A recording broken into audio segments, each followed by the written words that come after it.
প্রিয় বন্ধু সব, গ্রাম বাংলার মাঠে ঘাটে আমাদের এই দেশে সোনার ফসল, এই দেখুন মাঠ ভরে সোনার ফসল ফলানো হচ্ছে।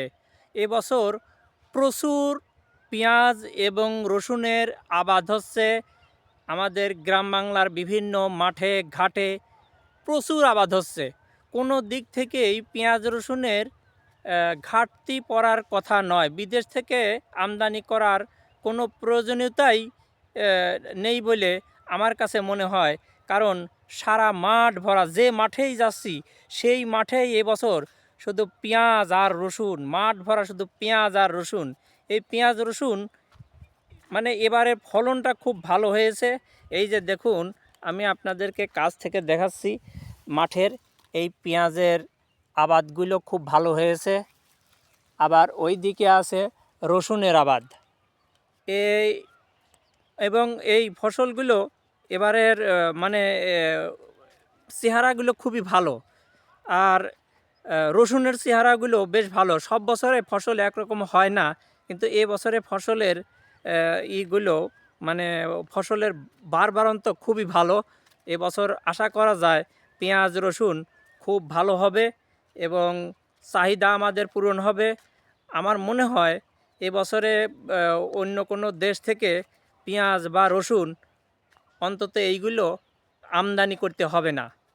আর ওই যে মাঠে ওই পাশে দেখুন, ওই যে একটা ক্ষেত দেখা যাচ্ছে, ওইখানে হচ্ছে ক্ষীরার আবাদ করা হয়েছে। ওই যে শসার মতো দেখা যায় একটু গোল গোল, ওইগুলো হচ্ছে ক্ষীরা।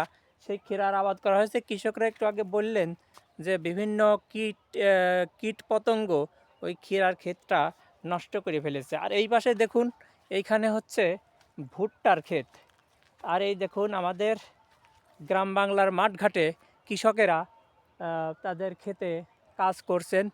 এই দৃশ্যগুলো, এই গ্রাম বাংলার এই খোলা প্রান্তরের সবুজ শ্যামল এই মাঠের দৃশ্যটা এত ভালো লাগে, এখানে এলে খুব ভালো লাগে এবং ঠান্ডা বাতাসে প্রাণটা জুড়িয়ে যায়।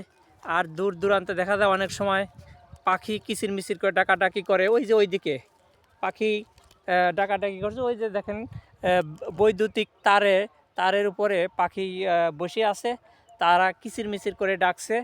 খুব সুন্দর লাগছে এই শ্যামল পরিবেশে খোলামেলা মাঠঘাটে। একবার আপনি যদি আসেন তাহলে আপনার মনটা শান্তিতে ভরে যাবে। সবুজ শ্যামল এই মাঠে কিছুক্ষণের জন্য যদি বেড়ান, এই মেঠো পথে হাঁটেন, তাহলে আপনার ভালো লাগার অনুভূতি অনেকখানি বেড়ে যাবে। তো আমি মাঝে মধ্যে এই মাঠঘাটে বেড়াইতে আসি, আমার খুব ভালো লাগে। এখানে এলে জীবনের দুঃখ কষ্ট অনেক কিছুই আমি ভুলে থাকতে পারি। যে কারণে আমি যখন বিকেল হয়, সকাল হয় বা মাঝে মধ্যে দুপুরে আমি এই গ্রাম বাংলার মাঠঘাটে এসে এই সবুজ প্রান্তর, সবুজ শ্যামল ক্ষেত খামার এগুলো দেখে থাকি, আমার তখন অন্তরের ভিতরে একরাশ প্রশান্তি ছড়িয়ে পড়ে। সবার অবশ্য ভালো লাগার মাধ্যমে বিষয় একরকম না।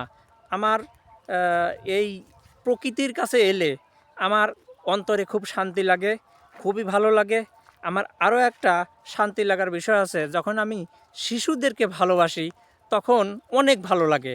শিশুদেরকে যখন আমি কোলে নেই, তাদের এই নিষ্পাক মুখের হাসিটা আমি দেখি, তখন আমার শান্তিতে বুকটা ভরে যায়। শুধু আমার নিজের শিশু বলে কোনো কথা না, যে কোনো শিশুই, সে আপন হোক পর হোক, যে কোনো শিশুকেই আমি একেবারে অন্তর থেকে ভালোবাসি।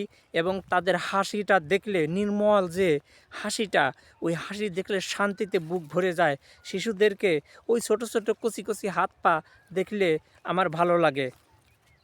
আর ভালো লাগে যখন এই সুন্দর মাঠঘাটে আসি, এই শ্যামল প্রান্তর দেখি, আর এই মেঠো পথে, এই যে মেঠো পথ সামনে পিছনে, এই সব মেঠো পথে যখন হেঁটে বেড়াই তখন ভালো লাগে। মাঝে মাঝে পাখি কিচিরমিচির করে। এই কৃষকদের এই বিভিন্ন এই যে কাজ করেন, তাদের দেখলে, তাদের সাথে কথা বললে, তাদের জীবনের কথা শুনলে খুবই ভালো লাগে।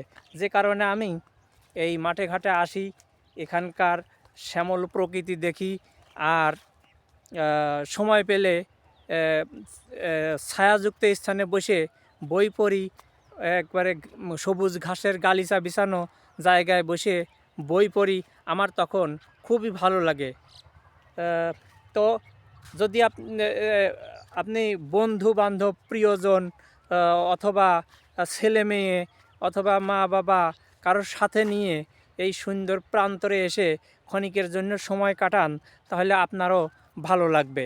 তো আপনারা মাঝে মাঝে এইরকম প্রকৃতির কাছে আসবেন, প্রকৃতিকে ভালোবাসবেন, এখানে করে শ্বাস নিতে পারবেন, তাহলে আপনাদের ক্ষণিকের জন্য হলেও ভালো লাগবে। সবুজই হলো জীবনের জন্য বেশি উপকারী। এই সবুজ গাছপালা, শ্যামল প্রান্তর চোখের জন্য প্রশান্তিদায়ক। তাই সবুজের কাছে আসবেন, সবুজকে ভালোবাসবেন, গ্রাম প্রকৃতি এই সোনার বাংলাটা ভালো করে দেখবেন, তাহলে আপনার অনেক ভালো লাগবে। আর আপনার অন্তরে ভালো লাগার মাত্রা অনেকখানি ছড়িয়ে যাবে।